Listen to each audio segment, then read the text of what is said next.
Hello and welcome back to Compiler Programming. It's been a while since the last video, partially because I've been focusing on some long and boring refactorings. So today I thought I would do something short and fun, at least hopefully short. And the idea is that I want to have a script mode for my CLI. So right now the language is able to execute things already without compiling them first. So in JIT mode you can do mass exe run fixtures and fizzbuzz, and then just JIT compiles fizzbuzz and runs it directly. And this is fine, but if we go look into fixtures fizzbuzz, this has this main thing, which is not the way you would interact with something like JavaScript or Python or something like this. And technically there is no real reason why it's there. It's sort of like it's required for, it's not really required. It's a good idea for compiled code, and it provides, in a sense, an entry point to the program. You could do compiled language that doesn't have this. I think, for example, Neem doesn't have it. You just sort of start from the top and it will execute there. There are pluses and minuses with both things. But anyway, I would like to have a mode where I don't have to do this. And I think it's mostly useful, as I said, just for this kind of shell scripts or something like this. And if you don't know, what I would like to achieve in the end is that I should be able to set an interpreter for a file through something like shebang, and then it should be possible to just run some scripts written in mass directly in your shell, which would be pretty neat, because right now I have to rely on bash and command line in Windows. Maybe at some point I will be able to just distribute a binary of mass in the mass compiler and then just use that for automation. But I don't think it's stable quite yet right now, but this is still something that I would like to do. So the first thing, I guess we can try to go to fixtures, and we would do something like script mode. We'll open this file and we do exactly the same thing as hello, except also in script mode, I think I would like to do process exit directly, like implicitly, unlike it's done in other places. So for now, I think I will leave it as a to-do because it might not be easy to do this automatically. We'll see if we'll get to it today, but for now, this is what I want to do. And if we try to run this right now, I think it might sort of run. We'll see. I'm actually kind of curious at which point will it explode. Script, I can't type. Script mode. Well, apparently it crashes, but that's something to fix. Otherwise, right now I'm more interested in figuring out how to, we'll just like, I think we'll call it --, script. And yeah, so this should say, okay, I don't know what to do with --, script. And we can go into here and just say else if --, script mode is script. And we can do all sorts of error handling here, but for now I don't really care about that. So we added the script mode here. And what we see is that now it says, okay, I have no idea how to handle it in here. Well, for script mode, we actually want a host colon convention in here as well. And it will also fail here, but here we already need to say that if we got to this point, then I think it's already too late. We should handle the script mode somewhere earlier. So say panic and script mode expected to be handled at an earlier stage. Something like this. Now we should get that panic. Of course, I need to rebuild the compiler. Well, let me do this from here. And if we run this now, well, we crash. But I'm not sure if it is this panic or we crash somewhere else.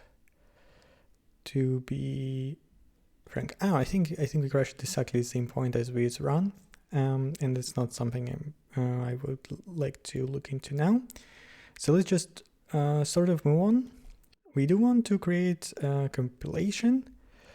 Then we do want to do prelude, but then this is where we need to sort of branch out. If we say if mode is our script mode, right? Then we need to do something different. Okay, what do we need to do?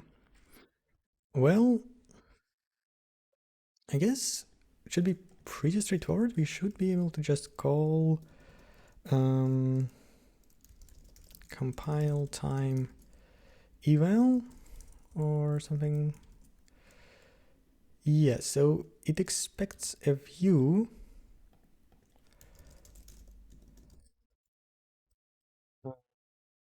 which we need to provide and expects a context, which is fine. We have the context here.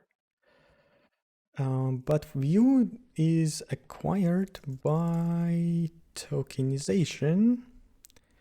So that is what we are going to be doing here, which is still these two lines of code. And right, module from file. What does that do? Module from file. Right, it reads in the thing. So I think we can reuse this thing. We're just not gonna import it. Right. And actually, we already can do this here. Okay, this is good. And we just do the module source range. So root module source range, we get it into tokens, and then we just shove the tokens into the compile time eval. And that is kind of what we want. And yeah, we do the same thing here. And then we return 0. That should be all that we need to do, but who knows? Maybe I'm mistaken. We'll find out quite soon. Okay. Well, that is interesting. We didn't crash, but we also didn't really do anything. Oh. this is a bit unexpected. So I think this means that the command succeeded. So we got to here.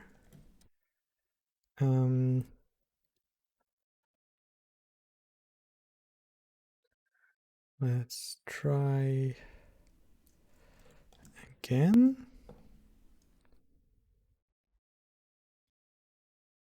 Right. So we do get to here, but at the same time, we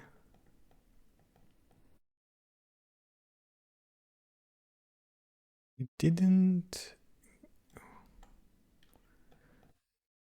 Okay, now I'm a bit confused.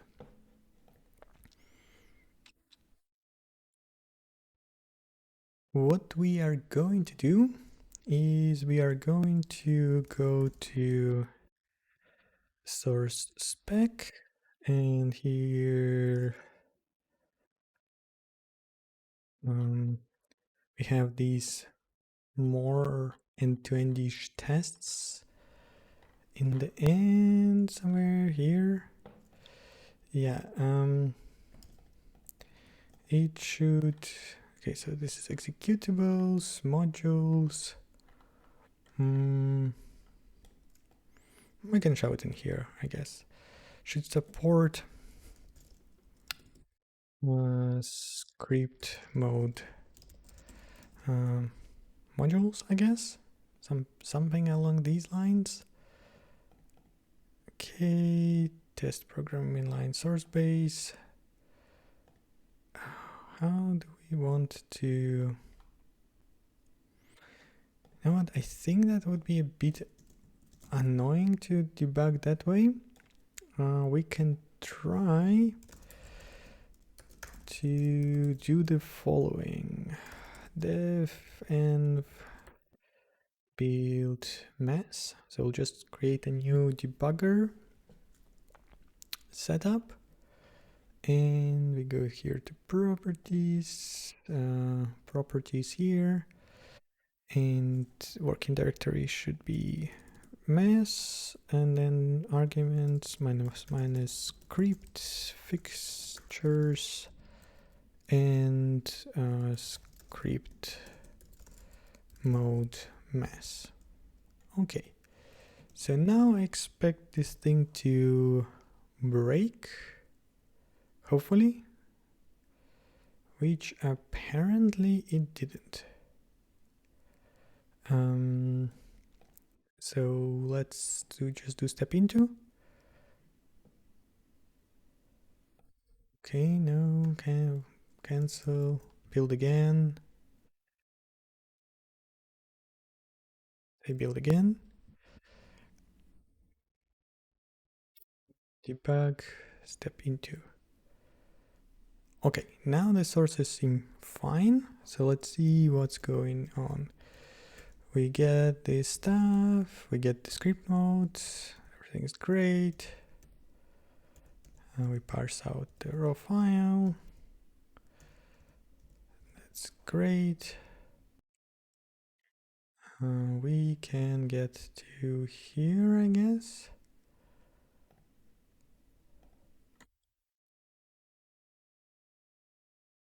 So all of this is a-okay. We have this root module. What about source range? File, text. Well, we seem to get everything fine. Do we get the tokens all right? So if I get the tokens here, yeah, we have 27 tokens. I guess everything is fine on this front. Okay, so let's step inside. We don't actually need this debug break anymore since we got correct source stuff. So let's rebuild this. And we can sort of step inside of here and see what is happening. We create new thing. Everything is fine. So do we get an expression? No, we do not. Okay.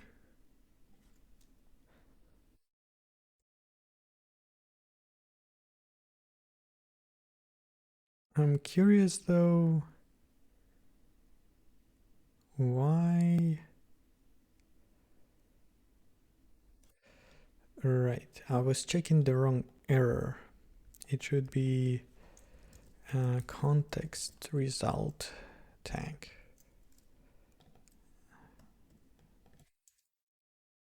Context result.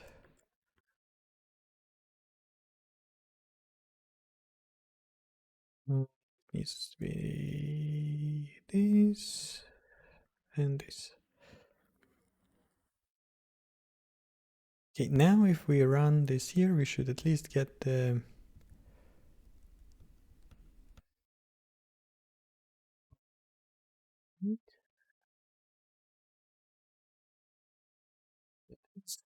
interesting.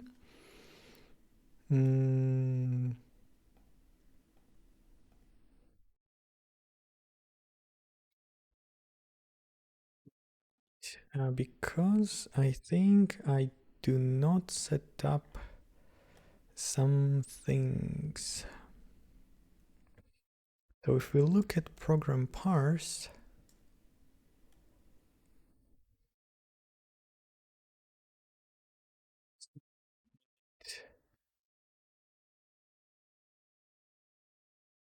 okay, let's compare what we do in those two cases. So we do program import module and then we do messenger symbol. Okay, so what does program import module do?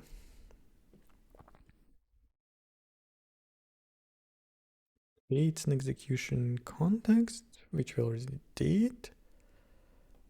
Okay.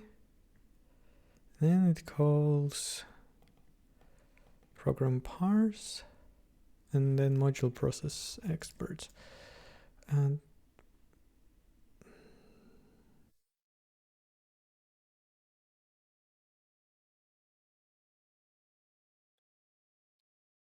I guess the weird thing, so it doesn't find the right scope.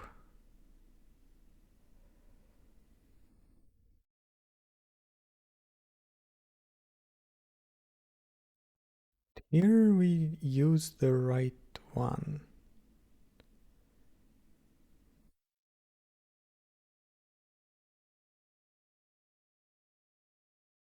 Should I use like root module scope?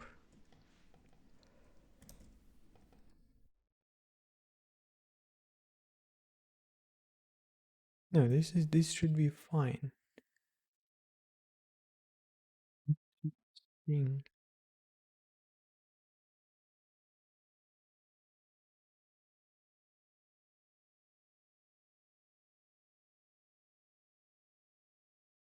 Okay. Text is created here. Let me check what is happening when we create it. So it uses root scope, which is fine, I guess. Yes, root module is imported into the root scope, more or less.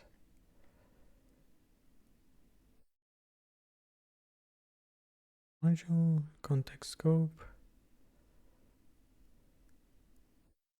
Yeah, I don't really see why that would be a problem. But for some reason it does not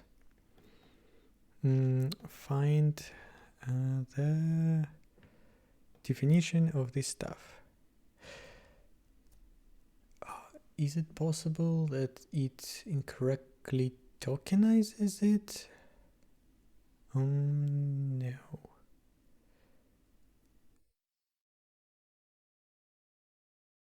interesting. So let me again go to debugger. We can go to compile time eval. Right, let's just stop again in here. And what I want to look at is in this scope, what do we have? So we don't have any statement matchers, and this is exactly the issue. But we do have a bunch of them in here.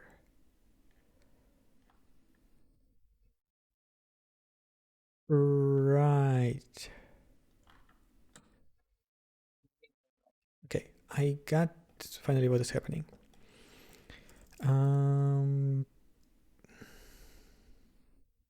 This is going to be a bit awkward to fix. So compile time eval, it expects an expression, and what we are giving it is a implicit block. Like we are giving it basically this. So to showcase that this is a problem, or to verify that so this is a problem, I can just do this, and I think that is going to fix the issue.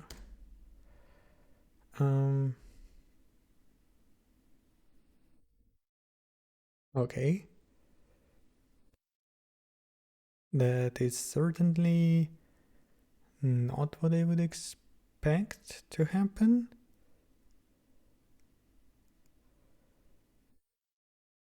But I think this might be a different bug yet again.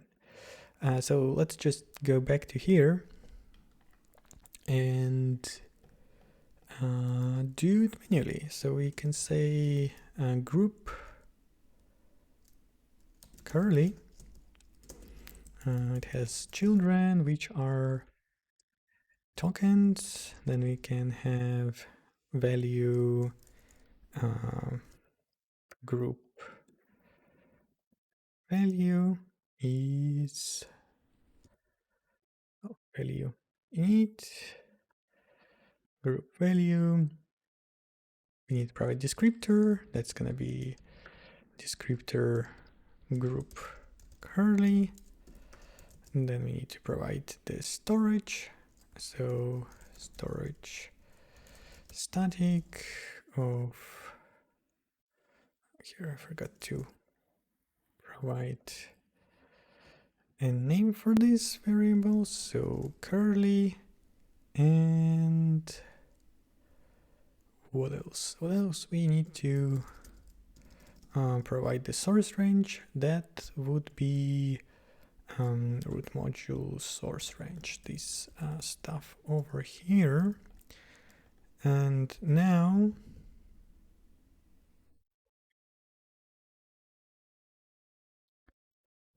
to do value view group view is value view single of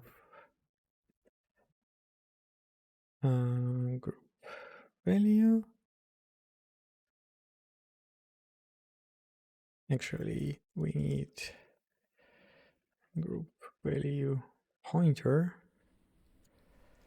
is group value, and then we need to do a pointer to a pointer in here because it's actually sort of expects an array. Does that work? Yes, but we need to pass that in here. So this, well, that is progress, I guess. Now we have an access violation, which is cool.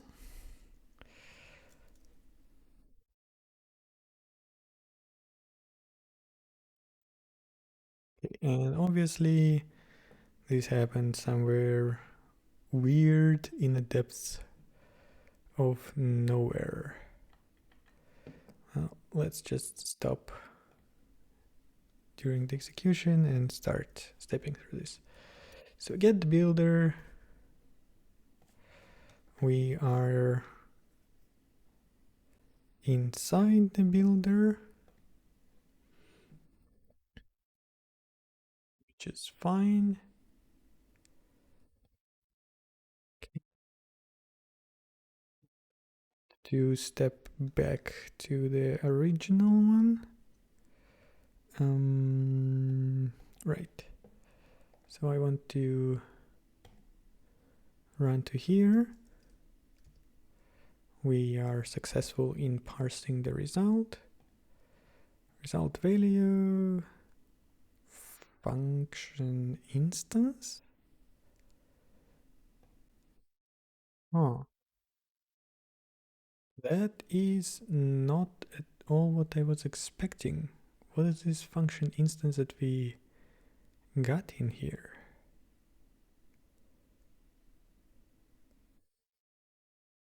All right. Again, we are in the wrong. It kind of. I wish there was a way to.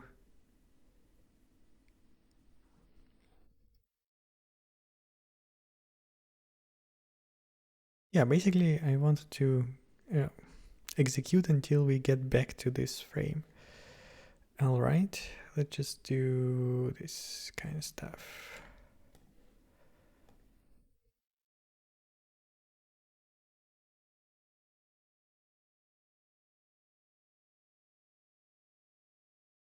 Okay, now we are back into the right place. We get a lazy value in here, and that's fine. So what is the result? Result is void. That's perfect. That's what I would expect the result to be. We do this kind of stuff. We get our void. Everything is great. We do some preparation work for actually executing this stuff. And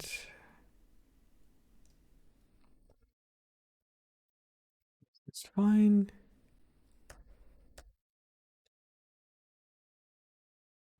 Go to git decode. We got into. So we generated some assembly. Now the question is, where did we screw up in that generated assembly? We go in here.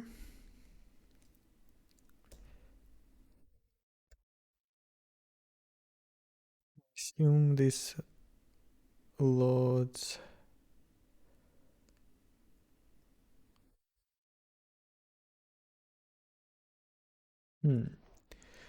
So there is some issue with importing DLLs. Like that value is just borked.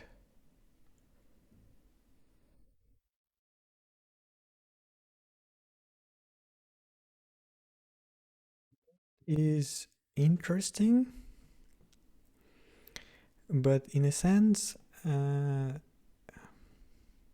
it's not really that important. I feel like it's a separate bug again from what we're trying to do. Let me try to find this.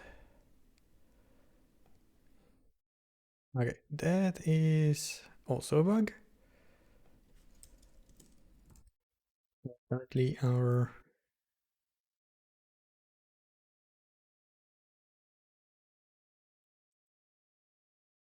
comments don't work. Okay. Well, this is gonna be now an empty file. This is what we got. Okay. Empty file works.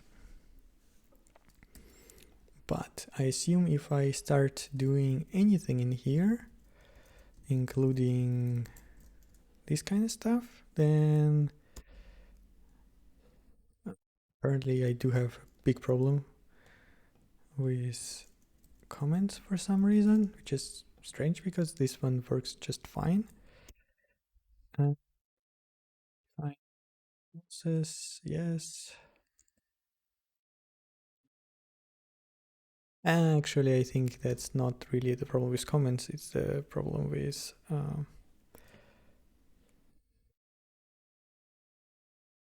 it's other stuff. Okay, so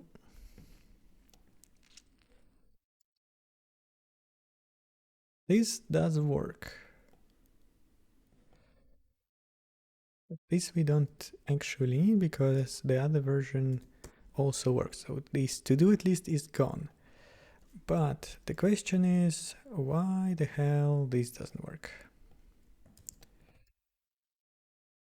That is interesting. I have a feeling again that this is a bug in another area of the compiler. So how do we go about it? Let's narrow it down. D I guess. So let's do this. We will do it like this, and we will call write file manually to limit the scope of our issues. Std out, handle.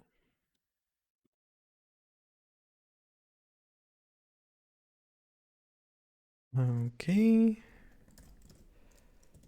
This is get std handle of, what is it called?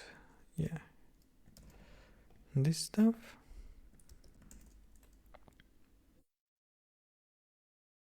Then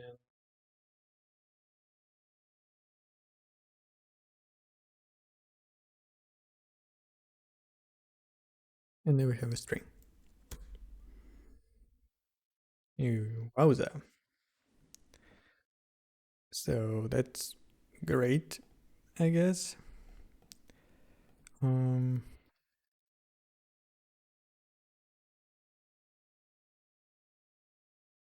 Okay.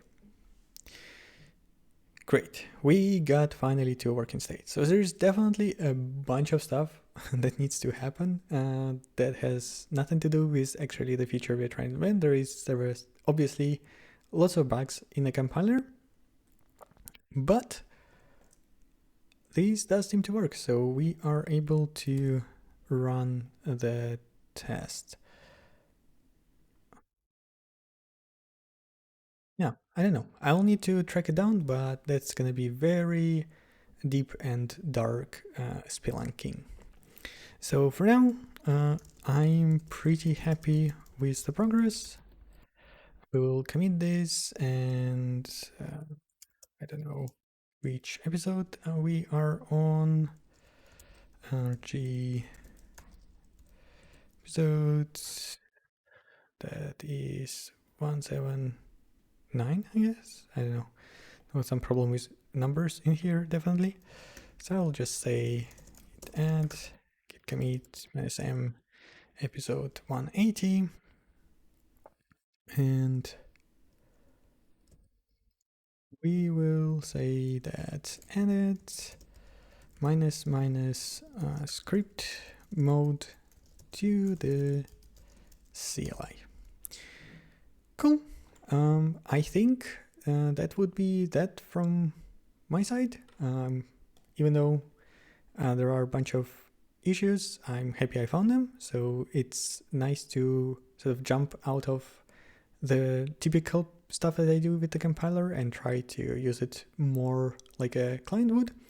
As you can see, that exposes a bunch of bugs, which now has to be fixed. Okay, thank you very much for watching, if you stuck with me throughout this weird journey, and hopefully see you next time.